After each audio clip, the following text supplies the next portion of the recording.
Good morning, good afternoon, good evening, and welcome to Playbook of the Wealthy. My name is Dave Grant. My co-host is Heather Townsend. You're here for another episode. We are talking about housing, episode part 2 of 2. We're doing it post-retirement. So if you have not been here to this podcast, that was the worst intro you've ever heard. So it's okay. They get better as you listen more. So I would encourage you to come back. But our podcast is split up into 4 sections. You get to know each of us professionally, personally. We dive into content and then we answer questions. If you have listened to this podcast before, you now have a duty to pause the show on YouTube or your podcast app. You have to review it if you're on a podcast app. You have to like it. You have to subscribe and you have to leave a comment. I don't care what the comment is, but just something. We also have disclaimers because we are a financial services podcast. We have a wonderful gentleman named Jordan because he's the fastest speaker we could find. And so here's the disclaimer. All opinions expressed by Dave Grant and Heather Townsend are solely their own opinions and do not reflect the views of their respective wealth management firms. This podcast is for informational purposes only and should not be relied upon for investment decisions. Nothing in this material constitutes a solicitation for the sale or purchase of any securities. Clients of Retirement Matters and Townsend Financial may maintain positions in the securities discussed in this podcast. Now that is out the way, we're going to jump into our first segment. Before we actually do that, we have an apology. We did a recent episode on taxes. Heather prepped 75% of that, and I gave my best effort on prep because taxes is her thing. We prepped a lot, and we tried to fit a lot into that episode. And when we were done with that episode, we felt like we put too much into the episode, which made it not as clean as it could have done, or could have been. We will learn from that. Episodes will be better going forward and more succinct and more easier to listen to. My English is terrible today, but that's what you're going to have to deal with. Well, and I'll summarize that. Basically, I think when everyone who's on this journey with us, we appreciate it and we're learning. And I learned, I'm like, taxes is deep. We should have just done top 3. So that's what we're going to do going forward. When it's really technical, we're going to narrow it down. So if you made it through that episode and were able to understand some stuff and get some stuff out of it, I'm very happy. If not, I apologize. And if you didn't get it, just go to the IRS website because that's clear. Yeah. Exception upon exception. Go to this publication. Let's go over here. Okay. Bounce around. All right. All right. Our first segment is where you get to know each other professionally, assuming there's something big that has gone on in their professional life that week. It's called You Good. Do you want me to start this time or you want to start? No, I already started. I'm good. I'm going to be really quick today. I filed some tax returns this week. I have all my clients' tax documents. I feel good right now. We're just going to be in that. Awesome. You good? Yeah, today's my last day before vacation. So whatever didn't get done this week is just going to be left in a pile on the floor. And it'll be handled when I get back. So I'm awesome. A pile. So you keep paper documents? A neat document storage section in my computer that is filed alphabetically and in hierarchy order. That's, you misunderstood what I said with pile on the floor. Yeah. Okay. No, see? Yeah. All right. Yeah, it's been a long week trying to get ahead so I could not do some work when I'm on vacation. Well, so we're talking about housing. We are going into our next segment. It's called Let's Dive In. So if you listen to the first housing episode, we talked about housing all the way up from buying your first home all the way through to, buying second homes and having that fun time before you get to retirement and you realize, okay, maybe we're not bouncing around houses as much or the housing transition is going to change. That's what we're talking about today. So, Ms. Townsend, did you want to add any thoughts before we jump in? I think it's been fascinating to watch my retirees go through housing. Even before retirement, things that they thought, the way they thought their retirement was going to look, and then how it's changed right before retirement or in retirement. And I think that that's what prompted us to do this episode today, is to help retirees or people before retirement to think through and know that things are going to change probably. That's what I've actually noticed. Most of my retirees, what they thought, it ends up changing somewhere along the way. And I think the forever home is gone. That is debunked. Do you agree? To a certain extent. So, no. No, elaborate. The amount of people that I have seen buy a house with a bedroom on the main floor and sacrifice the rest of the house because they know they're going to live there until their 80s has been more than I thought. I guess that's kind of the difference of, I don't have very many, maybe not even any clients in the Midwest, right? They're mostly on the coast, Arizona. In Arizona, not many houses are second floors. I mean, we have some, but the heat going to the second floor is like an actual issue in the summer. You don't want a two-story house in Arizona because then you need two ACs.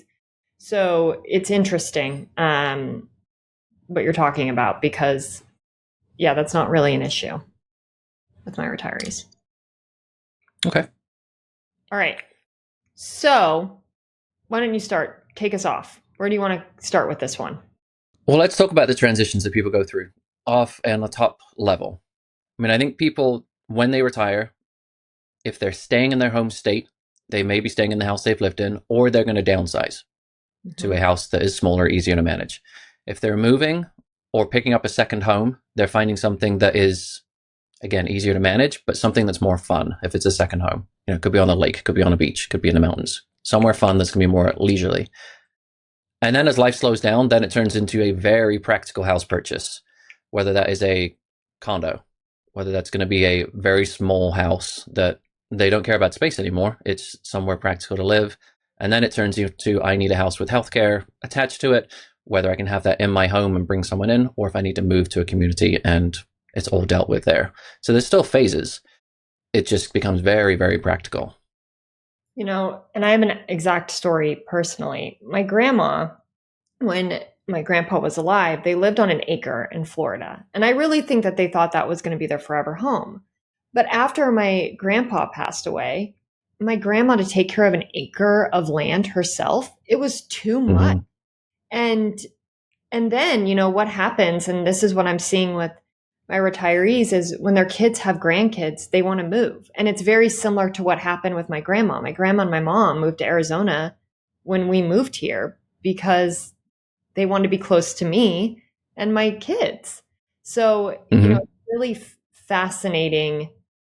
You know, you see retirees think they want to stay in some state, but then something in their family changes where they want to move. That's what I've also seen. For real. All right, well, let's go there. Like, let's talk about people moving states in retirement, because that's something that I've had to deal with a lot of retirees. Same.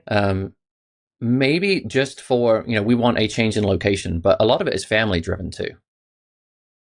So what should people be looking out for when they're looking to move states?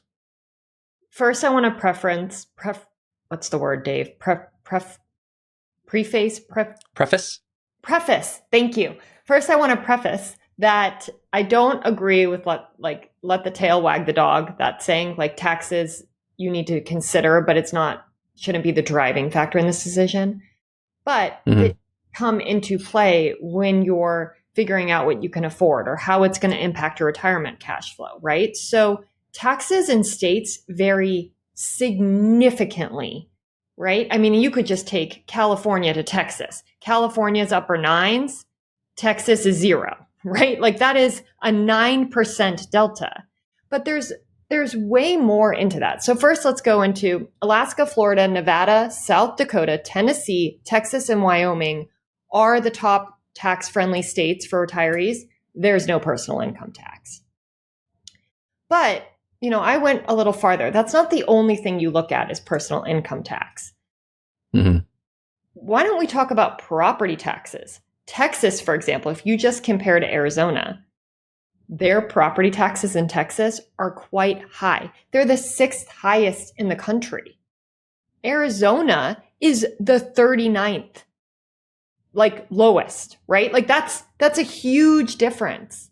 So, you know, you got to look at sales tax, property tax, income tax. Are there exemptions for retirement income? Sometimes some states don't tax certain retirement income. I have a client in Pennsylvania. Pennsylvania doesn't tax Social Security income, distributions from retirement accounts, 401ks and IRAs, and pension income. That's where most retirees get their income. right? So Yes. maybe you're just paying some taxes on capital gains and dividends, but that's very friendly, Pennsylvania. So, then you even think of Florida. I know, here I go on my tangents. But Florida is one of the most expensive states for insurance. I mean, Florida, you might have no personal income tax, but hurricane insurance, car insurance is insane in Florida. There's the amount of accidents in Florida are insane. I used to live there. Agreed. This actually played out with a client of mine who both teachers in Illinois. Teacher pensions in Illinois are not taxable. So if you taught in Illinois and then retired in Illinois, it's not taxable. They have an issue where real estate taxes are really high in Illinois. So that was one of their reasons for, okay, maybe we can leave Illinois, get out of that real estate tax situation and retire to somewhere nicer. So they chose Arkansas, beautiful place that they moved to, right in the middle of a national forest. We were doing the projections before they went, and it was, okay, so you're going to save this amount in property taxes, but because you're moving to Arkansas, they do tax retirement income. So what ended up being, let's get away from property taxes, ended up being a wash tax-wise because they picked up state income tax where they wouldn't have had it before. And I'm sure you land on this. I mean, this information is good to know. It doesn't mean that you shouldn't go and live somewhere you want to live in retirement, right? I mean, if it's a little bit more expensive, but you can afford it and it's going to make you happier, I'm in the camp, let's do it. But let's just be aware of the financial implications of it and make sure that it fits within your plan. But there is a lot to consider with moving states. All right. So one of the things, if you're looking at moving states, there's a lot of financial things to look at. But one of the more non-financial questions is, it ties back to what you're going to do in retirement and how is that house going to support it. So I like asking these questions because it gets people to really think about, okay, well, what is my life going to look like? How am I going to design this ideal life? So when you say, okay, so I'll use me for example. I want to snowbird when I retire. I love the state of Arizona and I want to snowbird there and live in Illinois in the summers. Why is a question I have to ask myself. Weather is a main factor. But if I can get away from the winter, why am I moving there? What is it going to be? What do I want life to look like? And so then it becomes a factor of, okay, let's dream what this life is like in a different state. What am I going to do? The only way you can actually get a good idea of that is to go visit there first. So the amount of people that do not do that and say, I have a dream of what this state is like, and I'm going to go buy a house there and then figure out what life is like, that's rolling a dice. Oh. You may not enjoy what that life is like in that state until you've actually lived there, visited there multiple different months of the year, and figure out what that's going to be. And then you have to figure out, what am I going to use that house for? If you're only doing one house, is this going to be a place that you're a homebody in? So you need a nice house that's going to meet all your needs in terms of what life is going to be? Or is this a home base for you?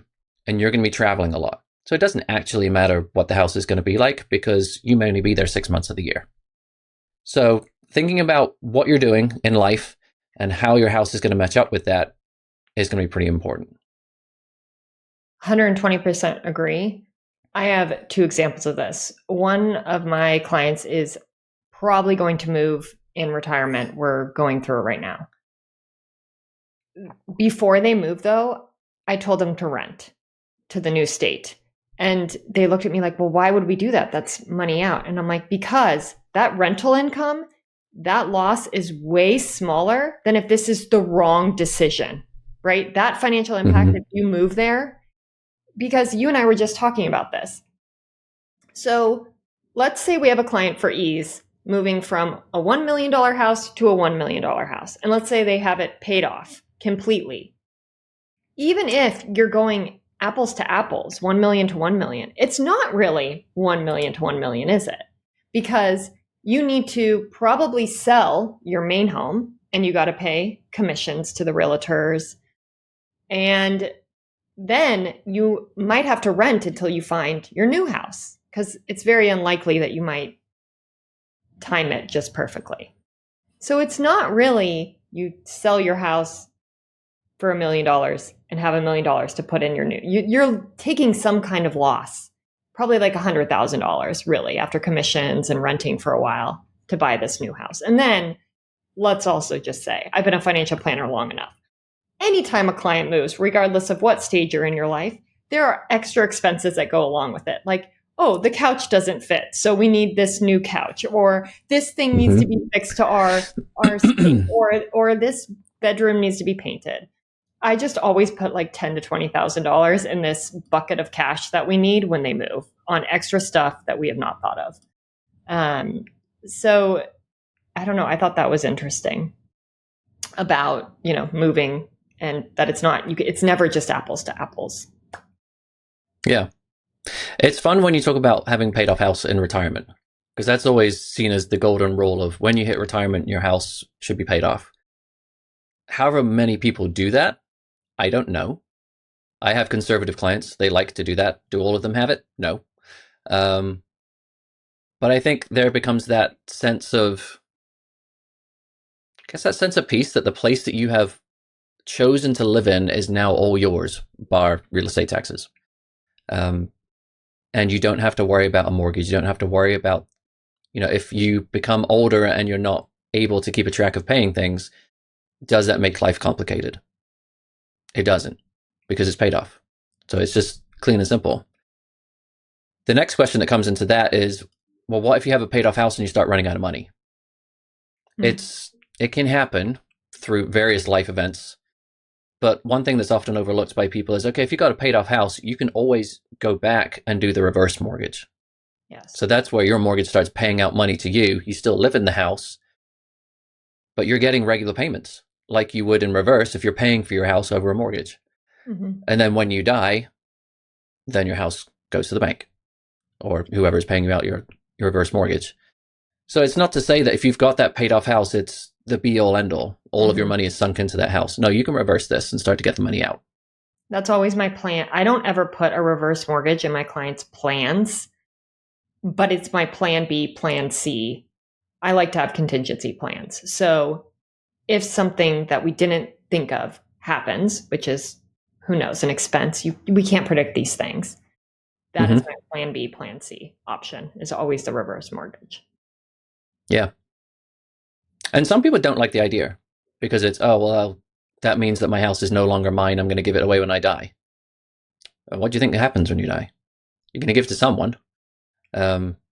It just depends on whether you're giving it to your kids clean and free and clear, or if it's going to someone else and they may get the proceeds. This is why I love the book Die with Zero. If you want to leave someone a legacy, but you're holding on to it so that you can't live because you want to leave, like, just give it away now. That's why I love that book, right? So then who cares if you're doing the reverse mortgage, right? Because you've already given that legacy to whoever you wanted to give it to. While the estate tax exemption, i.e. gift tax, gift tax up to a ridiculous amount. What is it? 14 million right now. So, I don't like this people waiting in retirement to just, I'm going to leave this legacy to my kids or my grandkids when I die. Then give it now. So then you leave enough for yourself and you're not worried about leaving this legacy. One last thing I want to say to loop Go back. for it. You know how you were saying, I think this is what people don't think financial advisors do, but this is one of the ways that I think we add a lot of value is asking those questions about having clients play out. Okay, you want to move X to X in retirement. Why? Describe your lifestyle and then let them play it out. So one of my clients actually, they have a second home and they have a main home. They thought that they were going to move to their second home before they decided where they were permanently going to retire. This is fascinating, right? So I'm like, okay, so play it out for me, because one of them was still going to work. Well, it's in this remote location. They were like, well, then how are we going to travel? Because it's going to take like 2 or 3 hours to get to the airport. And they started just playing it out. I was just asking questions, and then you just see their faces and they're like, oh, wait, this actually isn't going to work as we thought. It's like moving 2 different times. And I mean, we got off that call and I think they were just flabbergasted that that they did not think that conversation was going to go that way. And now we're probably selling their second home because they're not using it anymore. And that's not really how they've had it in their head. But then actually, once they played it out, it wasn't going to work out how they played it out. And I think that's beautiful. I mean, I'm sad for them. They're sad too, because how they envisioned it isn't really how it's going to work out when you, what's the word? I'm bad with words sometimes, with the logic. Like when you really play it out, it's like you fantasize about something, but then you put the facts in place and you're like, oh, wait, this, but that's great. At least they know now, so we can get faster to their decision of what they really want. And I think that's a really important job of being a financial planner, is kind of helping your clients really play things out and try to avoid them from those boulders or blunders in the plan. Yeah. I think that kind of goes into the philosophy of, dream furiously, but hold those dreams lightly. Damn. Plato over here, just spewing out wisdom. Philosopher. Okay. All right. It's all right, CPA. Don't worry. All right, let's go into what happens when life happens. So now you are in the slow go to the no-go years. If you don't get that reference, we've mentioned it before in other episodes. But what happens if this house just doesn't work anymore and you need more help? So we're talking about assisted living. Yeah. For some people, that is bringing home healthcare into the home, and that kind of stretches out the timeline a little bit. And for some people, that is their goal. They're going to have people in the house to come and care for them, and they're going to pass away in this house. They're not moving. But for a lot of other people, it's, well, this house doesn't work. I need to move to a facility where I've got a lot of support around me, and I don't have to move again, and I don't have a house to manage. So it may be a condo in an assisted living community. And then the question comes up with, do I sell my house? If I wanted to leave it to my kids, what happens then? It can get a little confusing. So let's kind of go through that. Heather, do you want to start us off? Well, I think it's even more confusing if you have one spouse in long-term, in one of those housings, and then the other spouse is still okay and living in the house. I mean, there's so many ways that this could go, but I mean, I can go through this. I think it depends on people's risk tolerance and plan. And why I say risk tolerance is there's, of course, long-term care insurance that you could consider getting in place right now if you don't want to worry about that cost. We're not going to go through that today because we learned from our tax episode, long-term care insurance is going to be an episode in itself. That is loaded. So option to consider, episode later. And, these houses are very expensive. At least in Arizona, I think they can range from somewhere between like $6,500 to $10,000 a month, depending on the care. It's very expensive. And Arizona, I'm going to guess, is not one of the most expensive states for assisted living. I can't even imagine what it would be in California or New Jersey or New York or Illinois. All right. Our last point in Let's Dive In is going to be all about the family houses that get passed generation to generation. There is a way to do that. Because typically what you'll see happen in a middle-class situation is someone gets old, has a house, they pass away, the inheritors get the house and they sell it and they take the proceeds. And so that house never travels through generations. But some houses, whether they be grand or not, are meant to be family homes. And so they're meant to be passed down through generation to generation. That's done through trusts. Some of them can be very simple, but there's one, if you're interested in learning more, it's called a dynasty trust. I'll say that slower, dynasty trust, because that flew out my mouth. Such a cool name. These are essentially trusts that you put the house in, and you have to name beneficiaries as to who's going to get the house. The way to set this up is you name the youngest generation of your family is going to be the beneficiary, or the last beneficiary, because these trusts do run out after a time. And then that means that house can stay in the generation until that youngest generation passes away. And by that point, you may be able to work out something estate-wise that enables you to continue the legacy of that house through the generations. But essentially means that if you're 80 and the youngest grandchild is 3, you've now extended the lifespan of that house through your family generation for another 80 to 90 years. And so if that's a goal for your family to leave a house, there is a legitimate way to do that through a trust you can just have an estate planning attorney put together. Beautiful. Great option. I was nerding out on that when I was reading. It was great fun. I love the name Dynasty Trust. I just like that name. It takes you back to the 80s. Did you ever watch Dynasty? No. I don't even know what that is. I was born in 87. I think it was like early 80s and the 70s. I never watched it either. But when you're from a foreign country, that's what you imagine America's like Dallas and Dynasty. I was like, oh, that's what everyone looks like in America. It's the big hats, it's the boots, it's the big hair on the women. And you get here like, that's like a subsection of Texas. It's nothing like that at all. Can I put a bow on top of our housing and retirement segment? Yes, you may. All right. The point of why we wanted to have this conversation is, one, what you think your retirement housing might be open to changing. I've seen it change multiple times because clients change, their wants change, their kids move, their kids have grandkids, whatever, who knows. But just be open that it could change in retirement and have plans for that. And if you're thinking about where you want to retire, understand the financial implications of those states and how it will impact your financial plan, as well as really play out what you want your retirement life to look like and make sure where you're planning on moving is going to give you that lifestyle. So if you want to travel a lot, you might not want to be 2 hours away from an airport. All right. Thank you for that. We're going into what would you do? Question number 1 for contestant number 1. I'm just coming up with all these old references now for TV shows and game shows. All right. Question number 1. I'm retiring at a state, selling my home, and buying another. Is there anything I need to be aware of? Well, one, make sure you don't have capital gains in your house that you're selling is my first thought. Let's make sure that, you're under the capital gain exemption for selling your house.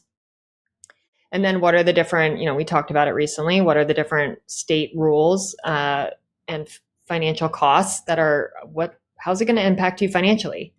Are taxes more? Are taxes less? Are property taxes more? Are property taxes less? How about insurance? How about sales tax? Is there inheritance tax? So many things. Our house is more expensive there. Lots. Anything else you'd add? I encourage people to rent first. We did mention this before, but it's rent first before you buy because you haven't lived in that state yet. And probably before or even in that town. And probably before you sell your house. Yeah. Mm-hmm.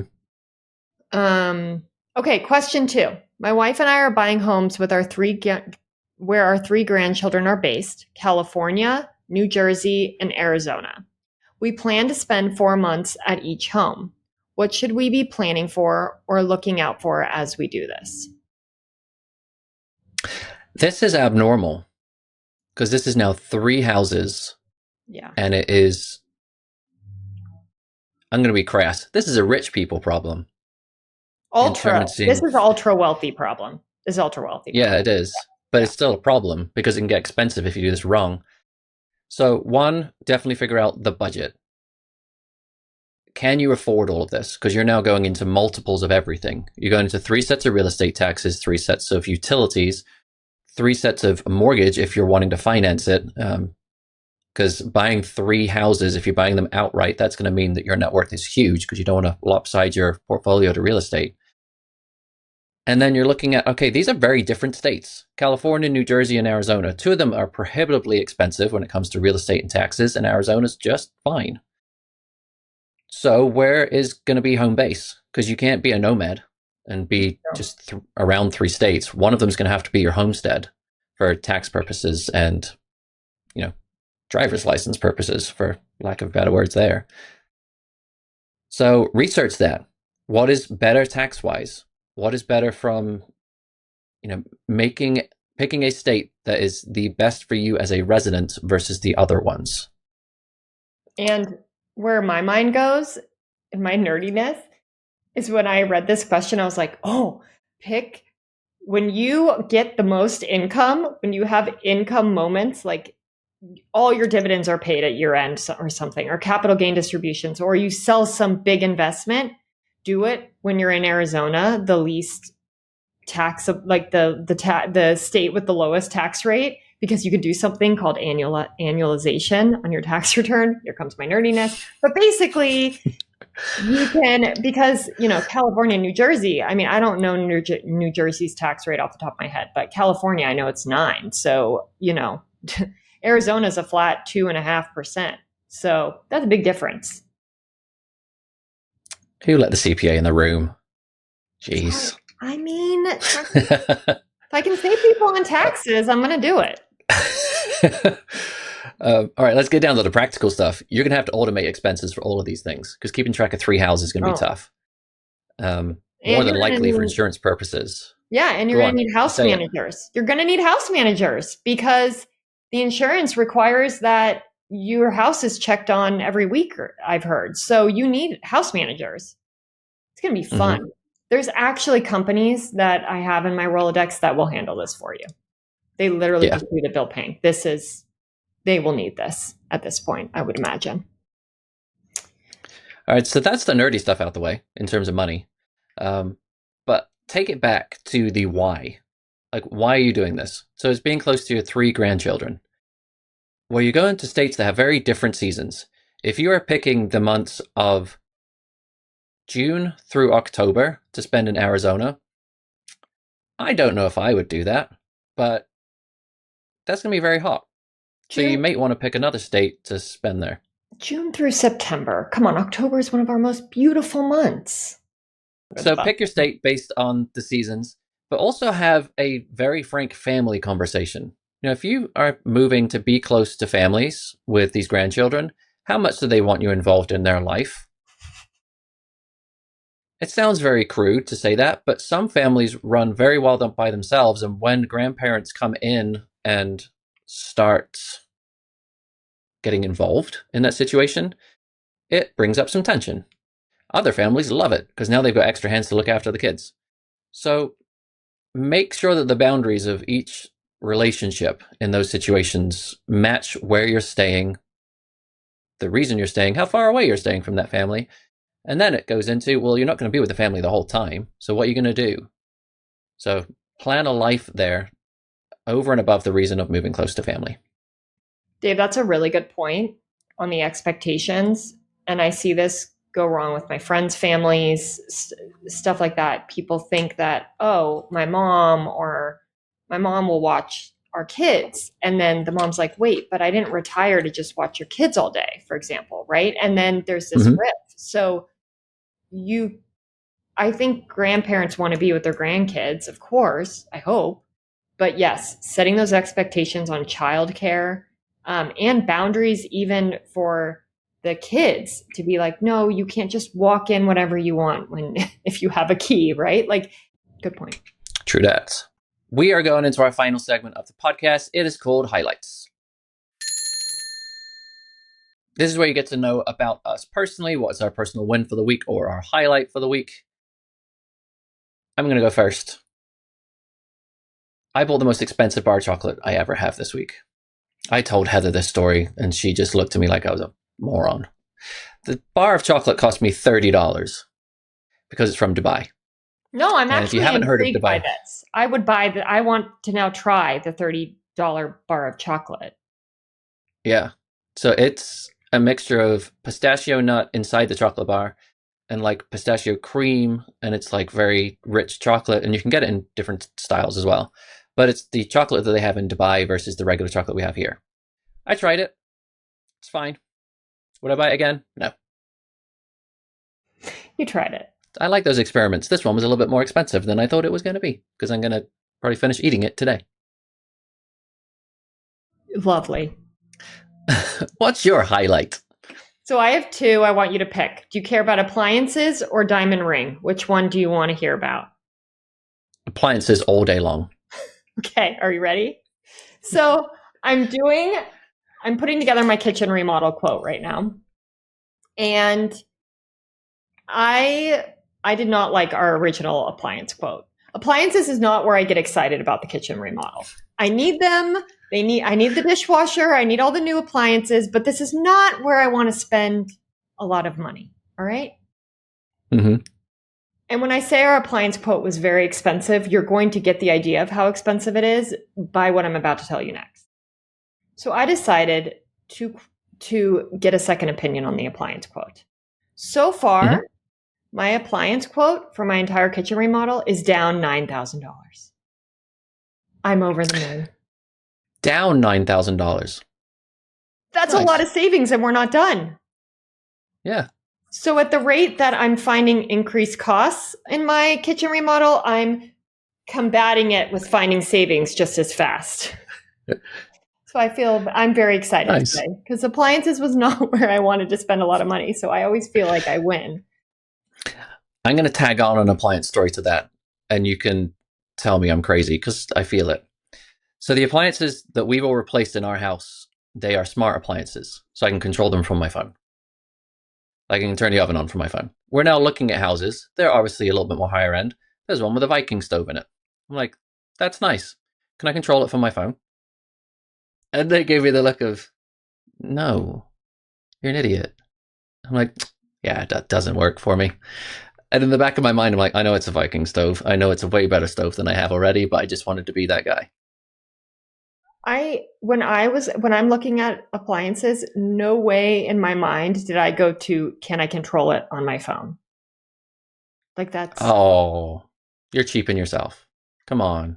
No, I don't get it. What I want to control. You know how much time you can save if you're watching TV to preheat your oven from your phone?